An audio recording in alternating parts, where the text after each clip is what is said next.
狂什麼狂？仗都打敗了還逞能？你死到臨頭嘍！我倒認識一個殺豬的，他頭戴新四軍鋼盔，他一個人的戰鬥力超過貴軍一個排。可你呢？偽軍老李本想趁日軍戰敗羞辱對方，可結果反被啪啪打臉。而鬼子坂田口中所說的殺豬的，正是神槍手順柳的姐夫保國。此前順柳為了狙殺鬼子將軍石原，親眼目睹姐姐被鬼子坂田玷污，而姐夫也因拿殺豬刀護妻慘死。這血海深仇讓他誓要復仇，可進城後卻才發現鬼子已經投降，而城外的偽軍司令吳大巴拉卻早利用他的亂世套路找好了新靠山。师座，我們等候國軍足足等了8年呀，我們等的好辛苦。好家伙，吴大巴拉的哭喊满是刻意偽裝的谄媚，他吃透了战後國軍搶占地盤的需求，早把投靠國軍當成了保命捷徑。這種不談立場只追強者的扭曲智慧，就是他的亂世生存法則，背後更是国軍為制衡新四軍收编偽軍的时代亂象。报告师座，属下有3個團6個營，2400名官兵，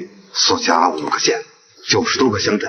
師座完全用得着屬下。吳大巴拉先亮2400人的家底，用硬實力證明自己值得收编，緊接着又掏出民国28年的军统委任狀，抬出自己抗日救国軍挺进纵队少将司令的名头，把伪軍生涯包裝成潛伏任務洗白，最後再拋出自己日軍軍校畢業精通日語的底牌，可以幫國軍順利受降掌控淮陰。而從兵力到委任狀再到日語，他步步都是趨炎附勢的算計，核心就是怕清算，想靠國軍重新掌權，也每步都戳中了國軍55師師長李歡的需求。而結果果然如他所願，竟被任命為國軍第3戰區暫編第2師師長。即日起隨我行動，完成對日軍的受降任務。嗨，遵命。吳大巴拉的一句口誤徹底暴露了他的汉奸底色，慌着改口的模樣把李歡的 CPU 都給幹燒了。看來這汉奸還當上癮了。而重新得勢後的吳大巴拉也立馬飄了，不僅在鬼子面前瘋狂炫耀刷存在感，甚至連此前他的頂頭上司连隊長松井都不放在眼裡了。吴司令，吴師長。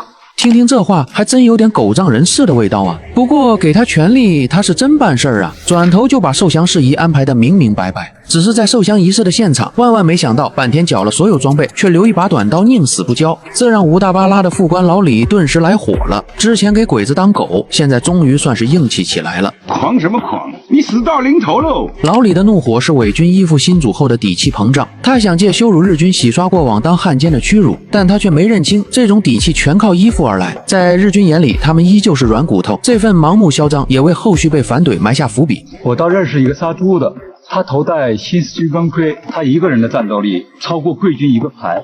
可你呢？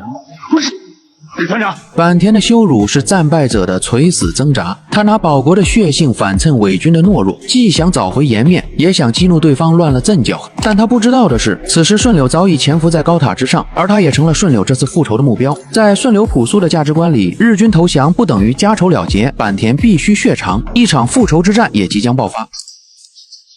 就因這一次的走神，導致順柳錯失了最佳射擊時機，更要命的是，還因此被塔下的國軍給發現了。塔上有新四軍，給我追！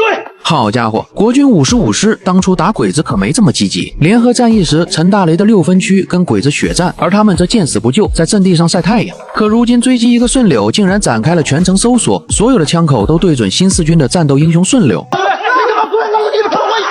順柳綁滿手榴彈的模樣是絕望與倔強的交織，但他絲毫不吃李歡的感情牌。在他看來，放棄抵抗就等於背叛姐姐和姐夫。這份近乎偏執的復仇執念，讓他似乎成了亂世棋局裡的異類，也展現了小人物在時代洪流中的無助與堅守。你再過來，老子炸死你們！